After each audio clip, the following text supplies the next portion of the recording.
Good morning students. आप सभी को अपना जो लेसन चल रहा है मुगल शासक दरबार और वृत्तांत, ठीक है। इसमें हमने जो पहले पढ़ा था अभी वो ये पढ़ा था भाई शाही परिवार, ठीक है। शाही परिवार क्या है, शाही परिवार के अंदर उनकी संरचना वो कैसी है, हरम की व्यवस्था कैसी है, शाही परिवार की महिलाओं का राजनीति में क्या हस्तक्षेप है। तो उसी में जो चौथा पॉइंट है अपना आज का वह है गुलबदन बेगम का हरम संबंधित वर्णन।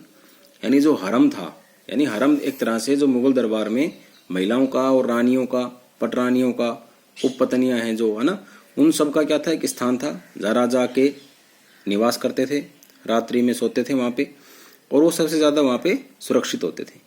तो जो मुगल काल था उसमें गुलबदन जो बेगम है, ठीक है, इनका विवरण है हरम के अंदर इनकी क्या पैठ थी और इनका क्या योगदान था। यानी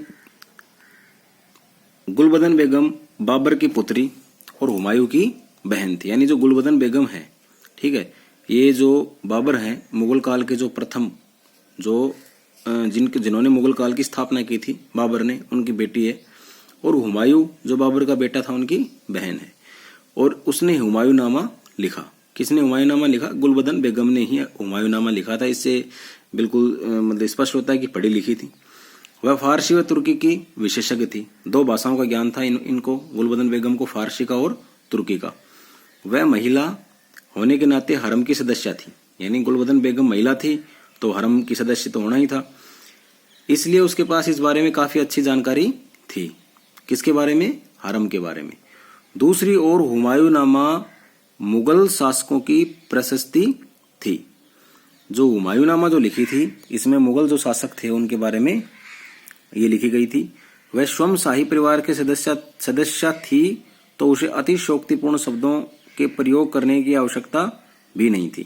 यानी जब शाही परिवार की सदस्य थी गुलबदन बेगम, तो हरम के अंदर इनकी भाई क्या वो होगी, हैसियत होगी, तो इसके बारे में ज्यादा बताने की जरूरत नहीं है।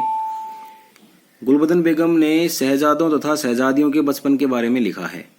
गुलबदन जो बेगम हैं, इन्होंने जो राजाओं के जो पुत्र थे, उनकी पुत्रियां हैं, उनके बारे में इन्होंने लिखा था। जो शहजादे किनको कहते हैं? जो शासक होता है उनके राजकुमार जो होते हैं। उसने यह भी स्पष्ट किया है कि बेगमों द्वारा शासकों को नियंत्रण रखने का प्रयास कैसे किया जाता था। अधिकतम बेगमें अपने पुत्र को शासक बनाने के लिए शुरू से प्रयास करना शुरू कर देती थी। हरम में छोटी छोटी बातों के लिए झगड़े होते थे जिनका समाधान बड़ी महिलाओं के द्वारा किया जाता था। गुलबदन बेगम ने हरम के सांस्कृतिक कार्यक्रमों के आयोजनों का वर्णन भी किया है। यानी जो हरम के अंदर जो राजा हैं, जब वो रात्रि में वहां जाते थे या दिन में भी अपना टाइम पास करते थे, तो राजाओं के पास एक से ज्यादा रानियां होती थी। कुछ रानियां उनको अति प्रिय होती थी, और उन अति प्रिय जो रानियां थी या और जो उनकी रानियां थी उनमें आपस में झगड़े होते थे। किस लिए? भाई झगड़ा क्या करेंगे वो कि मुझे ज्यादा प्रिय है राजा, या वो कहेगी भी मुझे ज्यादा प्रिय है। वो राजाओं को इस बात के लिए दबाव में लाती थी, आपसी झगड़े करती थी कि भाई मेरा पुत्र राजा बनेगा। उनमें इस बात की ये रहती थी कि युवराज जो है वो राजा मेरे को ज्यादा महत्व दे और मेरे ही बेटे को वहां पे राजपाट मिले, उसको अधिकार मिले, उसको राजगद्दी मिले, और राजा का जो उत्तराधिकारी है वो ही बने। इस बात के लिए वो क्या करती थी, आपस में झगड़ा भी कर देती थी। तो उनको छोटे छोटे झगड़ों को जो बड़ी औरतें थी, जो उम्रदराज जो औरतें थी, वो उनको सुलझाती थी, उनको शांत करती थी किसी बातों के लिए, ठीक है। और गुलबदन बेगम ने हरम के सांस्कृतिक आयोजनों का वर्णन किया है। जो हरम है उसमें सांस्कृतिक आयोजन भी होते थे, गीत संगीत हो गया, नृत्य हो गया, डांस हो गया, है ना, इस प्रकार के आयोजन वहां पे चलते रहते थे। ये तो गुलबदन बेगम का हरम से संबंधित विवरण था। अब आता है भाई मुगल काल में नौकरशाही। जो मुगल काल था उसमें नौकरशाही किस प्रकार की थी, किन किन लोगों को नौकरी के ऊपर रखा जाता था, वो किस प्रकार के होते थे, उनमें क्या योग्यताएं होनी चाहिए, ठीक है। ये सब जो चीजें हैं इनकी एक प्रक्रिया होती थी, उसी के अधीन ही राजा पूरी उनकी जांच पड़ताल करता था और उसके बाद ही वो अपने नौकरशाही में उनको रखता था। मुगल साम्राज्य एक संतुलित तथा व्यवस्थित राज्य था। जो मुगलों का जो साम्राज्य था वो क्या था? संतुलित था और व्यवस्थित था। मतलब बिखरा हुए नहीं थे, वो पूरी तरह से एक अपन बोल सकते हैं अनुशासित राज्य थे। इसे रूप देने वाला वर्ग नौकरशाहों का था। यानी अगर ये राज्य संतुलित था, व्यवस्थित था और अनुशासित था तो किस कारण था? क्योंकि उनके जो नौकरशाह थे, जो काम करने वाले थे, जो राजा के नीचे जो टीम थी, ठीक है, वो इन चीजों को सबको मैनेज करके रखती थी। इन नौकरशाहों पर मुगलों ने विश्वास भी किया तथा इन पर नियंत्रण भी रखा, जिसके कारण मुगल प्रशासन संगठित व उच्च आदर्शों वाला बन पाया। यानी जो मुगल जो राजा थे उन्होंने क्या किया, इनको नियंत्रण में रखा और इनको संगठित और उच्च आदर्शों वाला बनाया, इसी कारण ये बन पाए। मुगलों के प्रशासन में भारतीय व विदेशी तत्वों का मिश्रण था। यानी जो मुगलों का जो प्रशासनिक का मतलब होता है कि भाई जो पूरे राजकाज को जो देखते हैं, इसमें जो मंत्री आ गए, राजा आ गया, और भी यानी इनके नीचे व्यापारी आ गए, जो अलग अलग वर्ग के जो लोग थे इनमें मिश्रण था। कुछ विदेशी लोग थे, जैसे ईरान के हो गए, है ना, या फिर उसके दूसरे जो यूरोपीय राज्य हैं उनके हो गए, या फिर भारतीय। तो इस तरह से विदेशी तत्व और भारत के दोनों मिश्रण थे, कुछ भारत के भी थे, कुछ विदेशों के भी थे। इसमें केंद्रीय व प्रांतीय शासन में ईरानी व मध्य एशिया तत्व अधिक थे। यानी मध्य एशिया के लोग और जो ईरान के लोग थे वो किन में ज्यादा थे, केंद्रीय व प्रांतीय शासन, यानी जो प्रांतीय जो रियासतें थी इनकी वो, और जो मेन जो जहाँ पे राजा की सत्ता थी वो। जबकि स्थानीय प्रशासन के अधिकतर तत्व भारतीय थे। यानी जो लोकल जो प्रशासन का काम देखते थे, यानी लोकल लेवल के ऊपर जो काम देखते थे वो ज्यादातर कौन थे, भारतीय थे। लेकिन जो दूसरे जो दूर दराज जो रियासतें थी, जो राज्य की थी और जो केंद्र की थी, उनमें क्या थे, ज्यादातर विदेशी थे।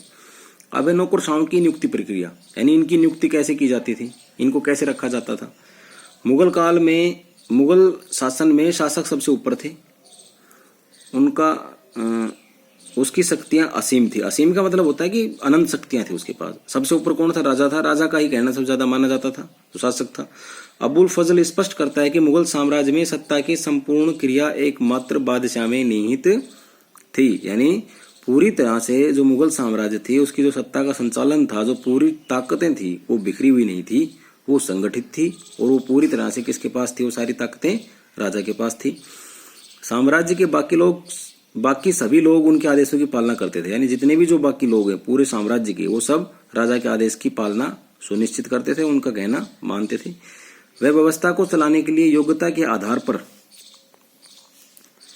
अधिकारियों की नियुक्ति करता था। यानी ये कैसे राजकाज की व्यवस्था चले, किस प्रकार से राज्य की सत्ता पूरी तरह से बिखरे नहीं, सही चलती रही, तो इसके लिए कौन थे, जो बिल्कुल कुशल अधिकारी थे, उनकी वह नियुक्ति करते थे। इन्हीं लोगों के सहारे मुगल शासक एक प्रभावशाली तंत्र खड़ा कर सके।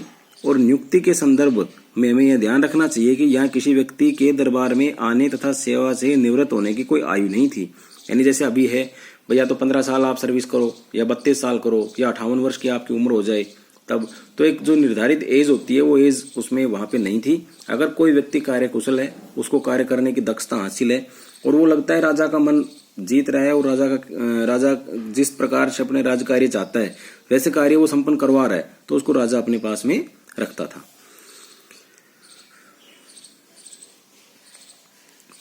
जिस भी व्यक्ति को सेवा में लेना होता था, शासक उससे बातचीत कर संबंधित विभाग के वरिष्ठ व्यक्ति को कहता कि वह उसे दरबार में प्रस्तुत करे। इस तरह आदेश का पालन करते हुए संबंधित व्यक्ति की विस्तृत जांच पड़ताल करके सेवा में लेने का फैसला किया जाता था। यानी किसी भी अगर व्यक्ति को अपनी नौकरशाही के अंदर राजा को रखना है तो पहले वो उससे बातचीत करता था, उसको बुलाता था, और जो वरिष्ठ व्यक्ति होता था उस क्षेत्र मतलब उस विभाग का, उसको कहता था कि भाई उसको आप मेरे पास लेके आओ, और फिर उसकी जो राजा जो भी आदेश देता था उसकी पालनाएं की जाती थी।